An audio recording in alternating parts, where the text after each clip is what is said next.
Coming up on this episode of the Entrepreneurial You. When you show up humble as opposed to boastful or braggadocious, you're sending a message to your people that they are first and that you're there to serve. People do what people see. And so if they see you bring a great deal of energy, that's a sign that you really believe in what you do. And now you're being a role model and an example for others to emulate and others to follow.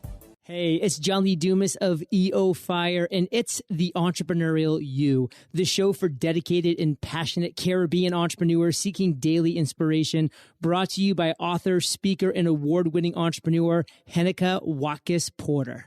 You must be prepared to ignite. Hello, my peak performers. It's another episode of the Entrepreneurial You podcast, and I'm your host, Heneka Watkis-Porter. Now, today we're diving into the transformative power of servant leadership. My guest is Kevin Wayne Johnson, Reverend Kevin Wayne Johnson, I might add, founder and CEO of the Johnson Leadership Group, LLC, a John Maxwell certified trainer, coach, and speaker with over 34 years of leadership experience in government and private industry. He's also an ordained minister, yes, you heard me say reverend, a best-selling author, and a passionate advocate for leadership with a servant's heart. His award-winning book series, Give God the Glory, has inspired countless leaders to embrace humility, purpose, and service in their leadership journey. So if you're looking for, that inspiration to lead with greater impact while fostering meaningful relationships, certainly you are at the right place. And I'd like to add, at the very right time. We're going to be talking about servant leadership, how to lead with purpose and impact. Now, leadership isn't just about authority, as many would think, right? It's about empowering others to reach their full potential. So my guest's approach to servant leadership combines extensive corporate experience with his faith-based principles, creating a framework that inspires trust, collaboration, and growth. So let's dive right in. Welcome, Reverend Johnson. So good to have a minister here on this podcast today. Well, thank you so much for all the great work that you're doing and for extending the invitation. I really appreciate it. So I'm glad to be here. Awesome. I'm going to start off with an icebreaker. But what's the most toxic leadership habit you've had to unlearn? Oh, wow. I used to be that judgmental type guy, right? I was the one that phrased the quote, "You don't get a second chance to make a first impression." And so a number of mentors and coaches, as they were pouring into me, they would pull me to the side and say, listen, everybody deserves a second, third, and fourth chance because no one's perfect. So you've got to stop that. It's very demoralizing to judge people. You have to give them an opportunity. You have to be patient. You have to pour into them. They have what it takes. It just takes some people a little bit longer to get there. So that by far was my worst. I've outgrown that now, so I'm doing much better. Good. It sounds like we have a lot of similarities in that regard, and that's why the Lord spoke to me about doing this social enterprise called Grace to Grow. Because what I find as a leader is that impatience breeds lack of compassion and lack of empathy.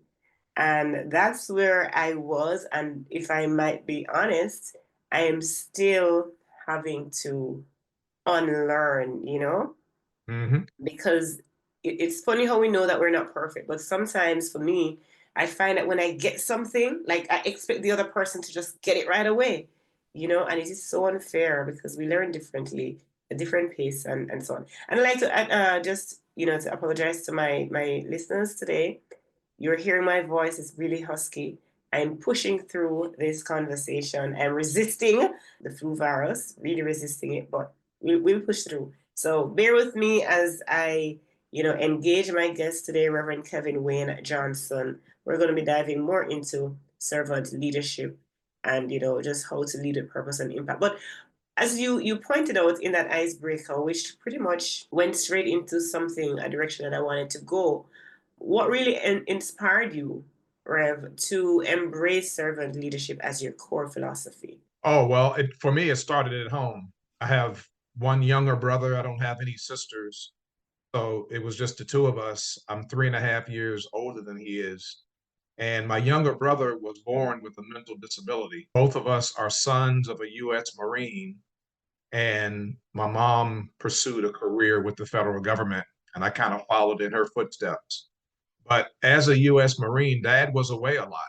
He was away fighting in America's wars, Vietnam twice, Okinawa, Japan once, and I was at home as a little boy, not even in kindergarten yet, helping to take care of my younger brother with my mom because neurologically, the challenges sort of prevent you from being able to have a high degree of aptitude to be able to advocate for yourself and some challenges around social settings. So I had to be his negotiator and his advocator, and I had to serve and love and support him along the way. And what's really interesting about the journey is I grew up, continued to take care of him and pour into him, as well as mom and dad, but went on to college right there in my hometown in Richmond, Virginia. Soon thereafter, I met a young lady. We start to date, we fall in love, we get married. From our union, we have three sons. And interestingly enough, our third son, for his first couple of years, didn't speak a word. He laughed, he cried, he would swing on the swing set, he rode in the wagon. He did everything that a child would do, but he just didn't say anything. So we knew something wasn't right. And we had him diagnosed, and sure enough, he came back with a diagnosis of autism. So I had two choices, right? Get upset, throw my arms in the air, ask why me, it's not fair, it's not right, or step into my role as a father. And then, just like I did with my brother, advocate for, negotiate on his behalf, fight for, love, support, respect, serve. And that's the essence of who I am, servant leadership. It all started at home. And quite frankly, it still continues because men and women that are born with these mental challenges are just not able to maintain a level of aptitude and consistency as their peers of the same age. And they do need special care, special treatment, special love to get through those challenges. And so I just took that into the workplace. I took it into my neighborhood. I took it into my church. I took it into my social and civic organization. As a matter of fact, speaking of my hometown of Richmond, Virginia, and the college, I didn't reference the college, but the college is Virginia Commonwealth University there in Richmond. I graduated from the School of Business. This coming weekend, we're having our annual alumni reunion weekend. So I get a chance to see all the folks that I went to school with. We're still in contact. Met them when I was 17. I was a young, runny nose 17-year-old freshman, and we're still great friends. So we'll be back on campus this weekend. So that's my journey.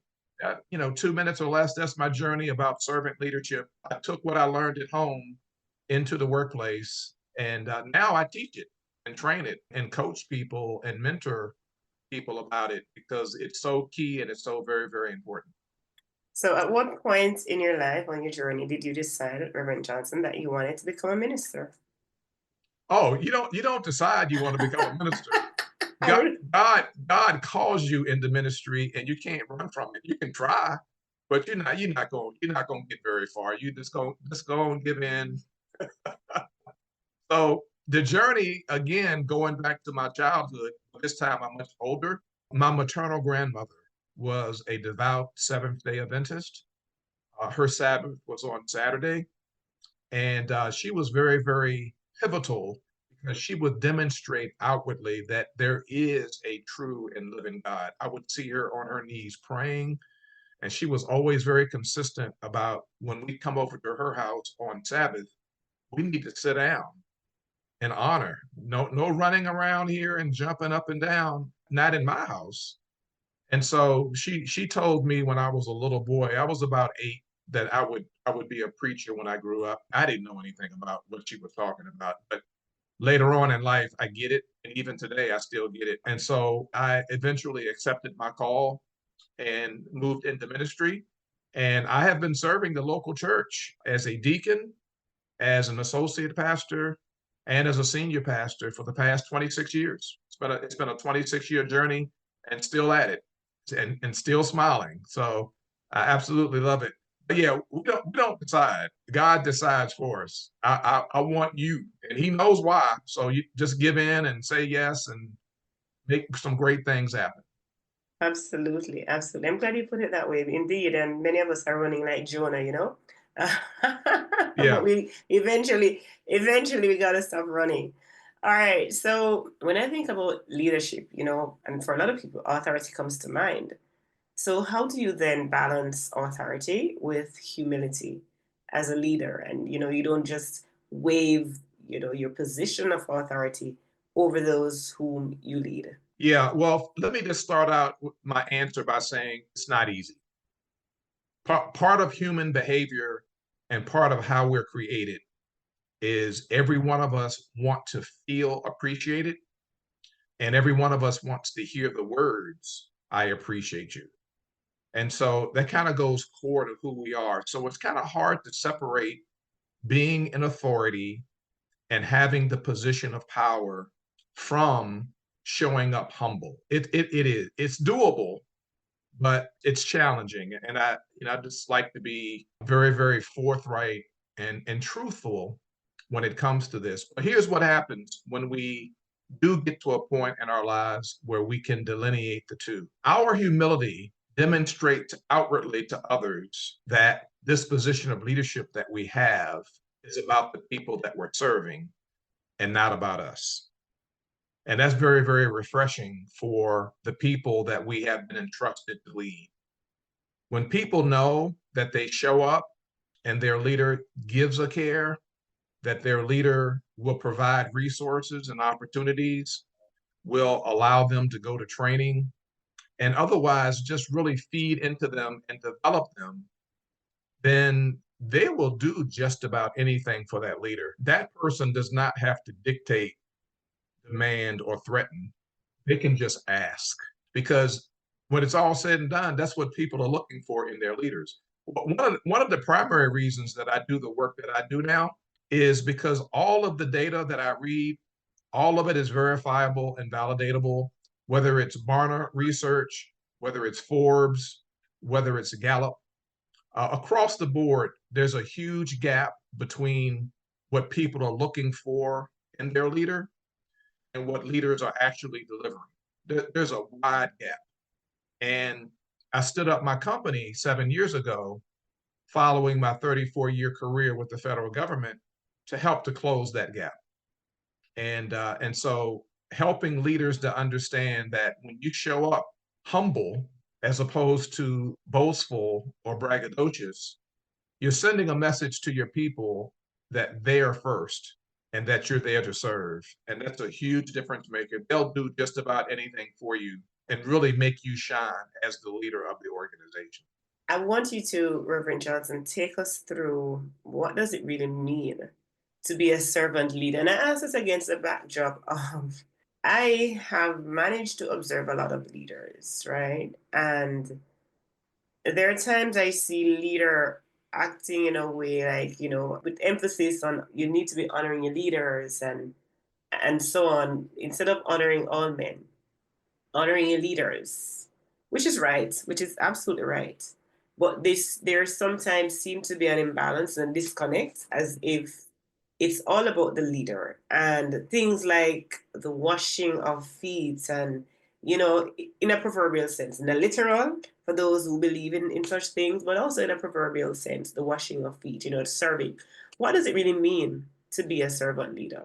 Well, here's what I share with everyone, and hopefully your audience can resonate with this. What's unspoken when you and I show up as the leader of any given organization, what's unspoken by the people that are there are really three things.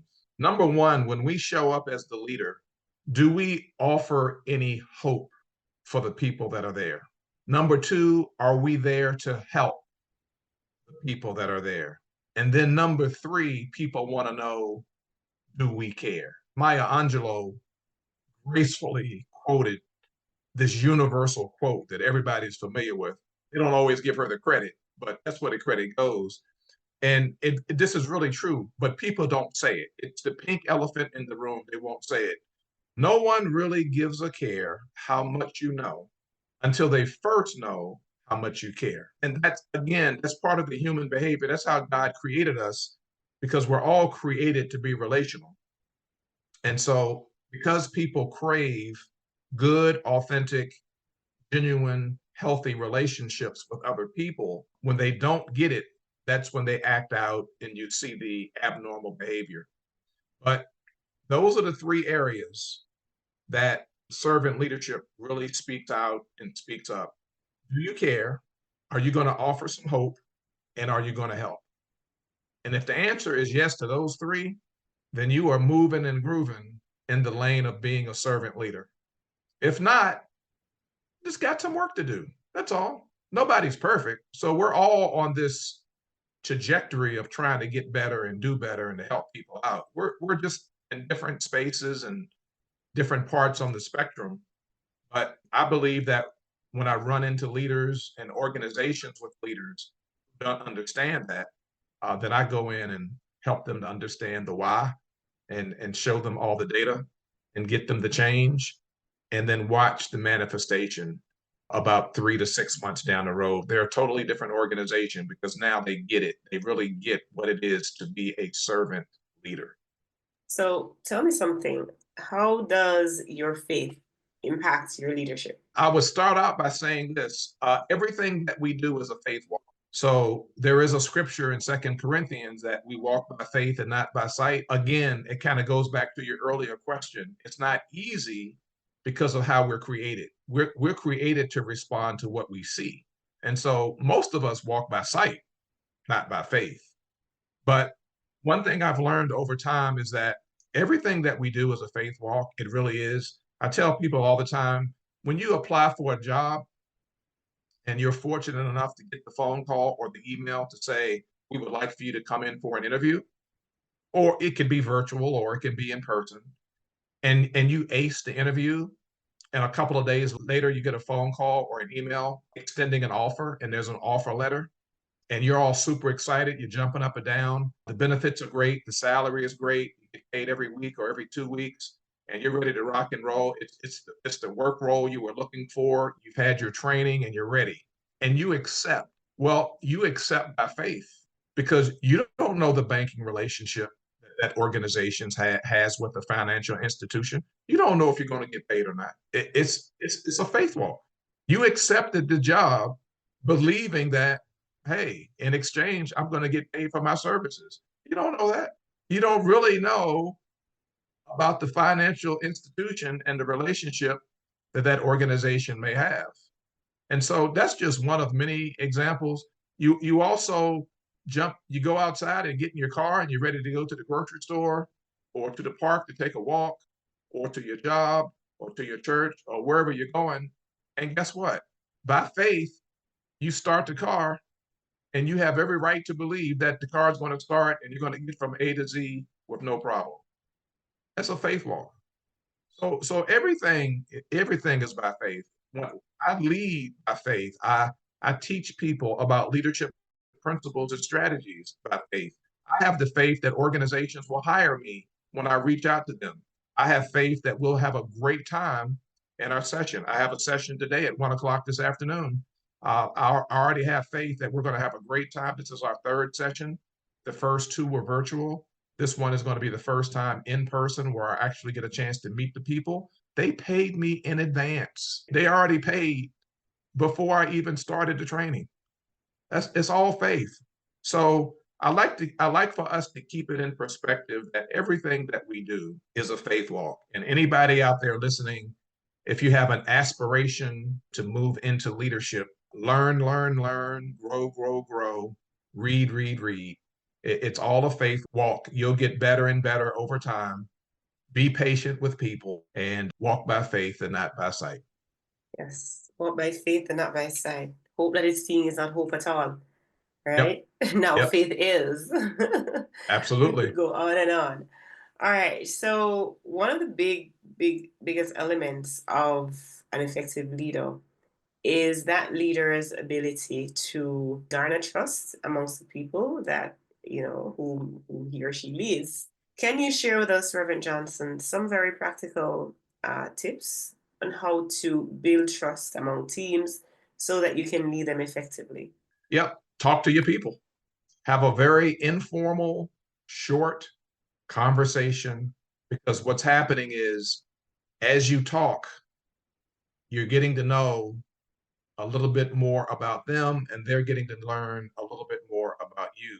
And what you're doing is you're finding common ground and you're building bridges and you're connecting with people. And through talking to one another, what you're going to find is that you have so much more in common than you have in terms of differences. And over time, that's how you build the trust, because you get to know each other. And oftentimes people are pleasantly surprised to learn that their leader is actually likable. I actually like this person. And that kind of goes back to what I said earlier about being able to ask and getting people to get things done versus demanding or threatening or dictating, which is a totally different style of leadership that I encourage leaders not to adopt. But that's the key right there. In our nation, people don't talk to each other enough. So that we make so many assumptions about each other. We don't know each other. And by having a conversation, we get to learn some things about one another that probably really surprise us. And we start to let our guards down. And it turns out to be a really, really great organization because people have come to take the time to really know each other and build some friendships. So talk to your people. Talk to your Yes. people. Yes. Be upfront, be authentic, be vulnerable even. Yeah, absolutely. You know? Like, for example, anytime I introduce myself, whether I'm doing a training or a coaching, or if I'm speaking in any given platform throughout the marketplace, whether it's a government agency, a corporation, a church, a nonprofit, or an academic institution, that's where people are in the marketplace. If somebody else is introducing me, I tell them to just keep it short and sweet, about 25 words or less. And then if I'm introducing myself, I never talk about accomplishment or achievement or award. I never bring that up. What I do is I tell the story that I shared with you in your first question about my younger brother and my younger son, and how that has shaped me to be the person that I am. I tell that story because that story right off the bat connects with people. And we're finding some common ground because there's usually always somebody or somebodies in the audience that have went through or are going through the exact same thing. And that's a way of you and I being able to sort of break through and get to people and have them to get to know us a little bit better. You're showing your vulnerability. And at the same time, you're just being authentic and genuine. And you're letting people know, guess what? I might be the leader, but I'm human too. I'm not perfect. So let's work on this together and make it happen, team. Absolutely. I have a group for a cruise, and I'm going to mention a little bit about that in the community connection segment in a minute.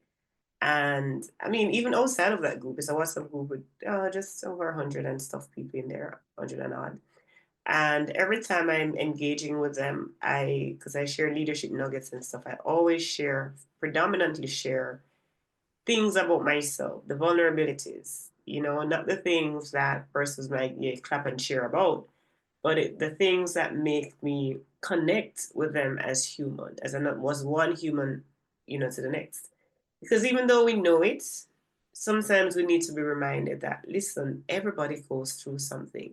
We know it's, intellectually, but when leaders share that instinctively, you remind people that, hey, I'm not any different from you. We're just navigating this thing called life together. That's what we do. And so we make the best of it, and we every day try to put our best foot forward. But yeah, we all go through something. And now is a fitting time to share the community connection segment. Of course, in this segment is where I invite your feedback, your comments, things that you want to engage with me on. And I continue to share, as I have been doing over the last couple of weeks, about something that is really, really exciting me. You hear the jump in yes, it's really, really exciting me. And it's the Leadership Cruise, a groundbreaking leadership and networking event. And that's going to be Aboard Royal Caribbean's Liberty of the Seas, this 5-day experience will bring together leaders, professionals, and entrepreneurs for growth, empowerment, and transformative learning against the beautiful, the stunning, the amazing backdrop of the Bahamas. So, if you want to be a part of this cruise happening in November, reach out to me at Heneka at henekawatkisporter.com or via WhatsApp at 876-849-2571 to learn more. All Excellent. right. Thank you. Thank you, Reverend Johnson. And we're going to continue our conversation, wrapping it up a bit as I ask you to share with me how to lead with purpose and impact. We can all claim to be leaders, but if we're not purposeful, if we're not impacting anybody, are we really leading? So, how do we do that? How do we lead with purpose and impact? Yeah. So first word that comes to mind is being someone who's energetic. So through your energy, you're showing that you're really on fire for what it is you're asking others to do, and it's through that energy now that you can be, or we can be, the role model and the example for others to emulate, because people do what people see. And so if they see you bring a great deal of energy, that's a sign that you really believe in what you do. And now you're being a role model and an example for others to emulate and others to follow. So those are really the first two things that come to mind. When I look at a leader who's a little bit lethargic and slowful, it's kind of hard to get excited to follow, because I'm not quite sure if they're excited about what they're doing or if they even believe in what they're doing. But if you bring a high degree of energy, that will catch people on fire, and it really becomes contagious, because people do what people see. Then more than likely they're going to follow and emulate exactly what they see as well. That's the first thing that came to mind. People do what people see. Yeah. All right. Good one on which to wrap. So, how do my community of peak performers, how do they find you? All right. So the name of my company is the Johnson Leadership Group, and the website is www.thejohnsonleadershipgroup.com. And then the email is kevin@thejohnsonleadershipgroup.com. Feel free to reach out and touch. Take a look at the website. We go through all of the clients that we work with and have served. There's some testimonials there, some information about the training, the executive coaching, and information there about my book series, Leadership with a Servant's Heart. So feel free to reach out and touch. We also offer everyone, if they're so inclined, a 20-minute complimentary coaching session. That's on the website as well. Just go to the contact page and fill it out and send it forth. And looking forward to hearing from you all. Thank you so very much. Thank you so very much. All right. So now let's get into trending now.